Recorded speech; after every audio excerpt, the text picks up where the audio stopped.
back to the Generation Y Conservative Show. I'm glad that you could join us for the last hour here. I am your host, Chris, and once again, we are joined with our co-host, Mike, here. This half hour is brought to you by CBD oil, KBMD CBD oil. I'm starting to be a believer in this stuff. Mm-hmm. You know what I mean? I see, it's always that video that I talk about the guy with the extreme like Parkinson's or something like that. Yep. That he's just like takes it, they rub some oil on him, and he's just calm and everything. Well, Otter and Teal has come out with this CBD oil now, and they're selling it. So it's really cool. The code for this one is Chris again. Okay, so here's what it does. Highest strength tincture. I don't know what that means. Clinically tested, physician endorsed. It's the best price per milligram for clean full spectrum CBD. 30 milligrams or 1 ounce glass bottle containing 900 milligrams of CBD. Full spectrum cannabinoid extract, organic hemp CO2 extract tincture, and other natural molecules. There's a whole list of them there. It's a hemp extract derived from specially bred industrial hemp plants with a high CBD content. The hemp used is grown organically, and the oil is CO2 extracted. The result it's added to an easy-to-use dropper bottle containing 900 milligrams of the oil. It is a wholesome extract, not synthetic and not in isolate. Okay, it contains all the cannabinoids and essential oils and other compounds of the organic plant. It helps with sleeping, aches and pains, seizures, and inflammation. Mm-hmm. Holy crap! Yep. It's all over the place now. CBD oils are all over the place. Yep. You know what I mean? Mm-hmm. So why not go with a company that you trust, like Otter and Teal, who's been advertising on our network already? You know that their products are great. You know you might as well use their CBD oil. And to be honest with you, what we talked about during the first break there, where I forgot to put on the intermission thing, I might try CBD oil. It's for inflammation. So, again, the code for that is Chris, and I believe it helps you save $15 or something like that. Mm-hmm. So that's pretty cool. The other really neat thing is Combat Flip-Flops. So you haven't been on the show since I started with Combat Flip-Flops and everything. Okay. And it is really cool stuff. So it's to create a peaceful, forward-thinking opportunities for self-determined entrepreneurs affected by conflict. Our willingness to take bold risks, community connection, and distinct designs communicate business, not bullets. Flipping the view on how wars are won. Through persistence, respect, and creativity, we empower the mindful consumer to manufacture peace through trade. So the tagline for them is join the unarmed forces, which is really cool. Okay. So it's, while we go on here, it's combatflipflops.com. Okay. I'm on their site right now. Okay. You can use the code GEN25. Okay. That's my code for the Generation Y Conservative to get a discount on the flip-flops.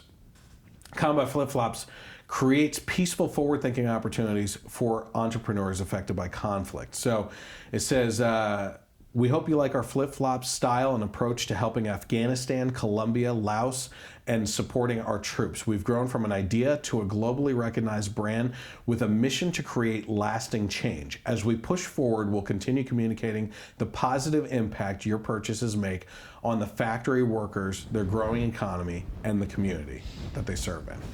I just want to look this up here because I have that site open as well. Their other tagline, for crying out loud, where is it? Do you see their tagline on the thing? They got on a lot of shirts, they have "Be a Better Human." Mm-hmm. Okay, so here's what it is. Bad for running, worse for fighting. Yeah. So the cool thing is that these are a bunch of veterans that got together in regards to this, and they started doing things that they started creating these flip-flops as a way to give back to the communities that they were in that were devastated by the war that was going on in those places, right? So they started getting people hired in those areas and getting them working on these flip-flops and turning factories that were now defunct into factories to build these things. And it's a really cool way of giving back to the community that they feel was affected by the war that was brought onto them, you know? Yep. So go to combatflipflops.com, use the promo code GEN25 to get a discount on your flip-flops and help give back to the communities that were affected by war. Okay, now, we were talking about AOC and immigration and everything. Let's take a look at what Alexandria Ocasio Cortez said when she visited the border. Congresswoman Alexandria Ocasio Cortez going down to El Paso and making a visit there with 13, I believe, other members of Congress, to include Veronica Escobar, who is the Congresswoman for El Paso. You see her here, and she is yet again bringing heavy criticism towards the Border Patrol, towards conditions that are there. Let's listen to a little bit of what she had to say. There's abuse in these facilities. There's abuse. This was done on their best behavior, and they put them in a room with no running water, and these women were being told by CBP officers to drink out of the toilet. They were drinking water out of the toilet, and that was them knowing a congressional visit was coming. This is CBP on their best behavior, telling people to drink out of the toilet. Did you see somebody actually do that? I mean, in that last facility, I was not safe from the officers in that facility.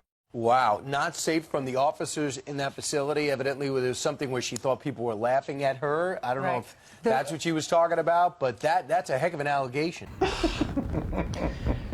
So I saw that the officers that are working there are like begging to have video of her visit released, because really everything she's saying is more the opposite. Oh yeah, I'm sure. Yep, of her just like freaking out on everyone, and apparently they were like joking about something or laughing at something totally non-related. She's a joke. And she's like, but they were like joking. She just saw people laughing and like, oh, they're laughing at me, or and she said everybody's always laughing Twitter, at you. You should be used to it. On Twitter, she said that she felt sexually threatened as well. Of course she did. Give me a break. Of course she did. And also, like, I think it's funny, too, how, like, most of her posts and everything about it were all about the treatment of the women there. Mm-hmm. But there's men there and there's kids there, nothing. Just all she cares about is, like... So do you know about the whole toilet drinking water thing? Well, yeah, I heard that the way that they're set up, there is a water fountain on top. Yeah. And then the toilet is underneath, and the water fountain has clean drinking water, potable water. Yeah. And so they probably were saying go to the toilet. It's above the toilet. They don't speak English. Toilet, you know, they're probably like, no, you go to the restroom. El baño. Yeah. El cinco. Yeah. Toilet-o.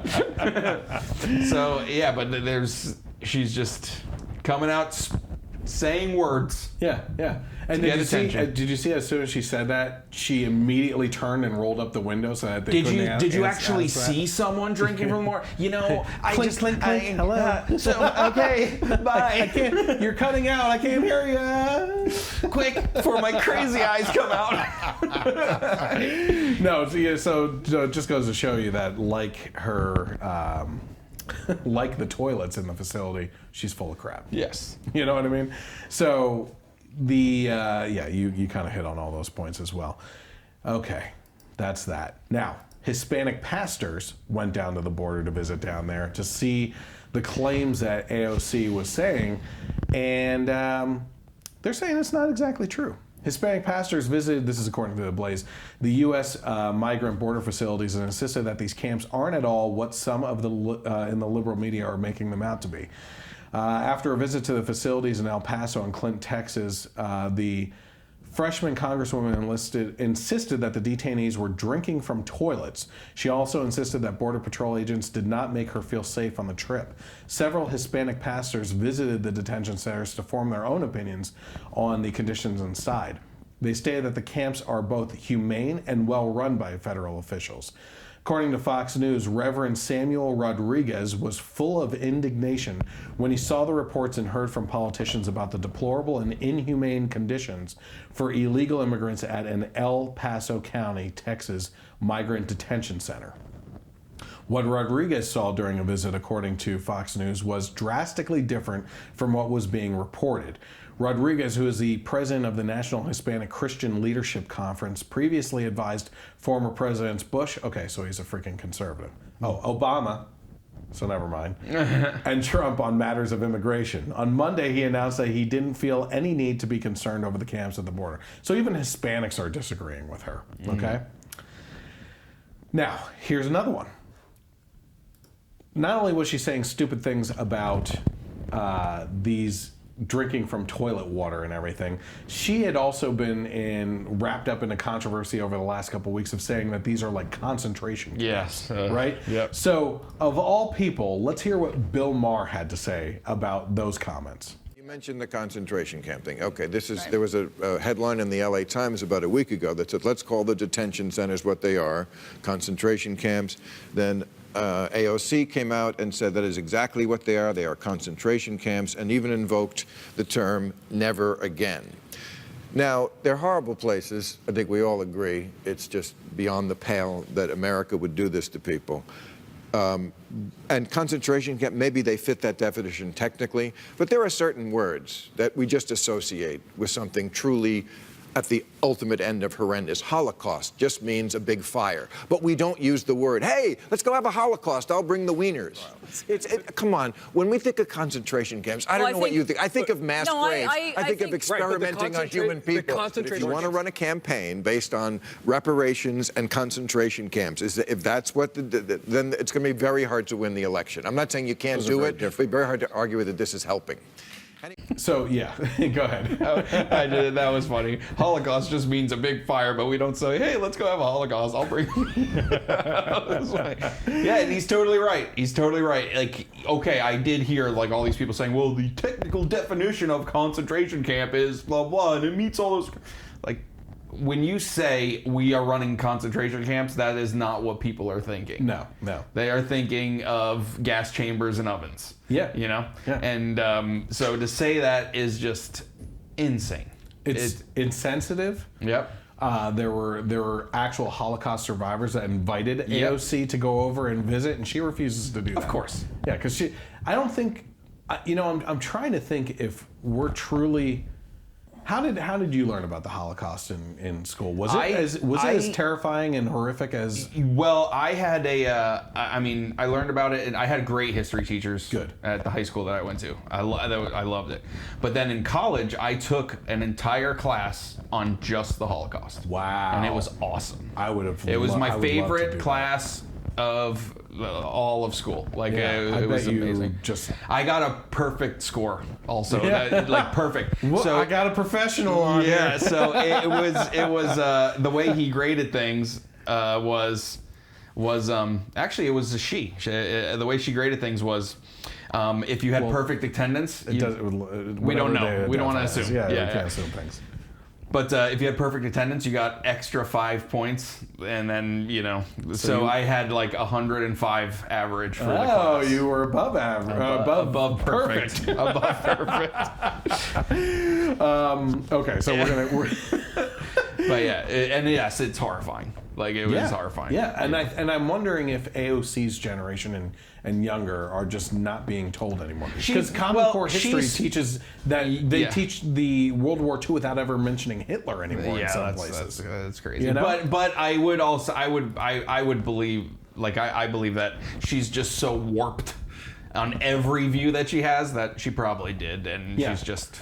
Well, the last points that he brought up are, if you're going to make a campaign for the Democrats right now on that you're going to sell this as concentration camps and everything, reparations, then you're going to run into issues. Well, he also just recently had Seth McFarlane on, and what they talked about in regards to the debates. Now, we're going to get a little off track here, but I also think it feeds into the mentality of what he's talking about, just the left losing their crap right now, right? So let's take a look at that real quick.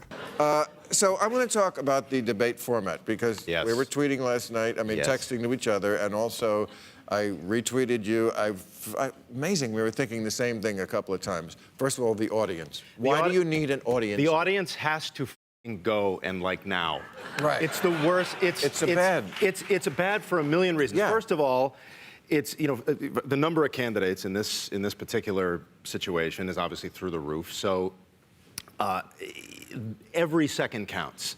And when you have to, I have a wonderful acting coach named Aaron McPherson, I'll call him out, who said that there was a time when not everything got a standing ovation. Right. And now every show you go to, everything gets a standing ovation all the time. Did you stand when Seth came out? I really think you should, no, I know. But every single, tagline gets this woo. Well, because they set it up. And it starts to eat up time. Well, I don't think this can be a serious country until we make the media, the news media, a loss leader again, like they used to be, where they didn't have to make a profit. Yeah. Because I don't know who set this up, and I love MSNBC, Well, or the DNC. They could have stopped it. it. The DNC.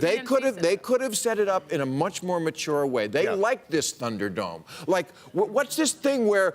How do you break in? Just start talking. Right. There's no rules. Just interrupt and be louder than the next guy if you're talking over three other people. Who quits first? Game of chicken. This is not the way to pick a president. No. And it turns the candidates into a sideshow. Right. Everybody's grandstanding. Everybody's putting on a show for the audience. And the audience at home is not invited to think for themselves. No. Because they feel like they're watching Mike and Molly. And all these, and they are. All these humble brags about, everything is personal. Like everything is a personal thing. Yeah. And everything has to build into this anger thing and outdoing virtually everybody else. You think you don't like kids in cages. I don't like it even more than this guy doesn't. I gotta say, and I warmed up to Kamala hugely last night. I thought she did fantastic. But the one candidate who seemed immune to that was Buttigieg. Yeah. He was the one candidate who seemed like he was, whether the audience was there or not, you would have gotten the same performance. Yes, I think that's true. And we both had that same feeling that Pete could be the guy. He to me, and again, this is so interesting about age. You can be old and dumb, and he was the youngest one on the stage, and I thought he looked the most mature. He looked the most real.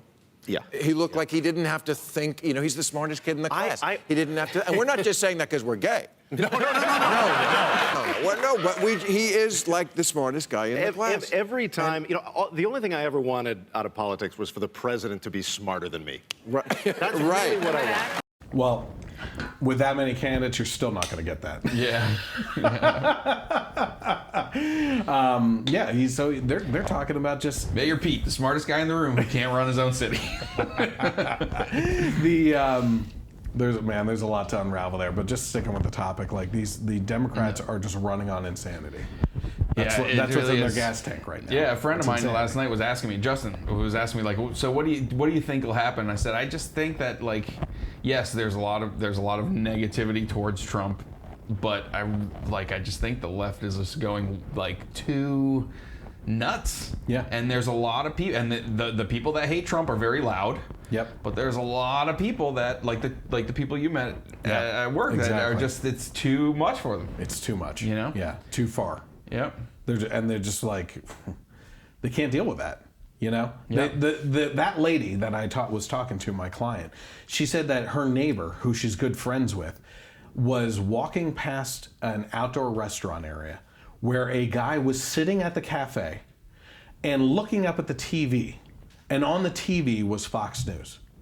She stopped for this random guy and said, F you, you're the reason for all the effing problems in this country, and started cursing this guy out because he was in a public area where the restaurant itself put on Fox News and he just happened to be looking up at it. Yeah. That's how insane the left is now. That's crazy. Where we're at. Yeah. And she's like, if I told my friend that we watch Fox News, she would completely disown me. Yeah. And I'm like, isn't that a reflection, right? Yeah. On where we have become as a society. She even said it before I did. She's the so-called tolerant people are the most intolerant people I've ever met. You know? Yeah. Like, I love having conversations with rational, common sense liberals that can explain their point and are willing to listen. But if we can't have an honest, truthful broker of a conversation and lay the cards on the table without screaming obscenities at each other and demeaning names and mudslinging, and we can't just discuss those ideas, then who the hell are you? I don't want to be associated with you. You know what I mean? Okay, so while we're going on here, how about this one? Cory Booker escorts 5 migrants across the U.S. border to thwart Trump admin policies. This is according to The Blaze. Sabrina Singh put on Twitter news. Today, Cory Booker crossed the U.S. border from Juarez to El Paso with FAMs together to help escort 5 asylum seekers and try to prevent them from being sent back to Mexico. Cory was able to observe the crossing, interactions with federal immigration authorities, and see the disastrous impact of President Trump's cruel immigration policy. Excuse me. Go ahead. I just am wondering. I wish there was video just to hear him speaking Spanish again. Yeah, a lot of people were very confused during the debates because they forgot to press 1 before it started. Yeah, right. No, it's the thing about Cory Booker is he is. You want to talk about crazy eyes? I was just about to say he's male crazy eyes. Holy crap! The two of them together. If they were just talking to each other. It would be a contest to see who's pop out first. You know what I mean? But oh my gosh, who came up with the nickname Spartacus? Was that Trump? No, he said it. Yeah, he did say it. Yeah, he was like, I'm a Spartacus. During Kavanaugh, right? Yeah. If I have to be Spartacus, you know what I mean? So what a great name, though, because it's all he does is freaking grandstand for attention because he's not doing good in the polls. You know, he's not gaining any ground. As a matter of fact, he typically loses ground and everything. And it's just like, cameras, follow me. I'm going to be taking these immigrants across the border here. I'm going to be making an example of them. And then I'm going to show you what happens. He was probably like, you know what the conversation was prior to that? Hey, ICE officials, listen, I'm going to be crossing the border in this exact location. If you could just come across, I'm going to have some immigrant families, but I'm going to get them past you. I promise you that. Click. Yeah. Move out of the way. I am Cory Booker, Spartacus Booker here. Yeah. He probably called them and was like, hello, ICE officials. Yes, I heard that there's going to be some drug dealers and human sex traffickers crossing the border at this point, and it's just like a little family. Like all signs point to they all show up with guns, and it's just like a little family. And Cory Booker, what are you doing? We got to abolish ICE. Oh my God. Yeah, talk about drug dealers coming across the border and everything. They were probably like, look at this guy. He's coked out of his mind. Look at those eyes. For crying out loud, he's crazy. We got to put him down. Yeah. They should have. Oh my goodness. So we got AOC's talking points and everything. So we have a couple minutes here. Let's get into, before the break, let's see the first part of this Joe Rogan experience and talk about that, and then we'll finish it up on the other side of the break then. So this is the Joe Rogan experience, and they start talking about immigration. Let me ask you this. As someone who is born in another country, how do you think that they should handle the immigrations that are here? Because this is the big question. A lot of people know people that are, probably a lot of people listening, know someone who they love that's illegal. Whether they're illegal from Canada, or they're illegal from Europe, or they're illegal from Mexico, wherever the fuck. There's a lot of people that get over here and stay over here that aren't supposed to be. Some of them turn out to be amazing people. So how do you decide? How do you decide who gets to stay? And does someone coming over here trying to make their life a better thing, but just doing it illegally, does that automatically discount them from staying here? That seems crazy. What if they're great? There's a lot of people come over here because they were super unfortunate in where they were born. They grew up in a shitty place, and they wanted to make it better, but they didn't know how to do it, so they came over to America by hook or by crook. They figured out how to get here. They got here, and now they're kicking ass. Why would you want to get rid of them? So this is just a taste of what we're going to be getting into in the last half hour of the show and everything. But yeah, right off the bat there in the immigration conversation, he parroted a point that Trump said that got Trump in a hell of a lot of trouble. Yeah. Do you know what it was? Well, I know that he wanted to he wanted to cut a deal for the DACA people and Dreamers and let people stay, or at least a path to citizenship. Do you remember what Trump allegedly said in a private conversation about where these people are coming from? No. Not crap hole countries. Oh, yeah. Okay, yep. and Joe Rogan literally just said, are we supposed to turn back people that are leaving crappy places to seek asylum here? What he just said is the liberal version of what Trump said that got Trump in trouble. Yeah. And what are we supposed to do? We're supposed to do it the legal way. Follow the process. And that's all the stuff that we're going to be really getting into with... someone could rob a convenience store, not of money, but of food to feed their family. It is a noble cause, but it's still against the law. Yeah. You know what I mean? Cory Booker has. Oh my gosh. Yeah, so it's, he's talking about people leaving really bad situations and coming over here. And what do we do about them? That there's a lot of good people in there. Yeah, I'm not disagreeing. Again, Joe Rogan's going to assume a lot of things on our point of view on what's going on with how we tackle the immigration issue and everything. But he's assuming that we think everyone is evil that's coming across the border. No. The main point of the conservative movement and a lot of Democrats and a lot of immigrants, mind you. Oh, a lot, yes. Yes, is the fact that we have to be able to track people in this country, right? Not track. Yeah. There's concentration camps for that. But we have to be able to get them into the systems correctly so that the people that we're supporting are feeding into the system that helps with that support as well. And if there's crimes, God forbid that there's crimes, because there are bad people mixed into them too, that we have their information, that we can track them and find out where they are without them ghosting into society, So we're going to talk about all that and more when we come back. We're really going to get into it on the Joe Rogan Experience here.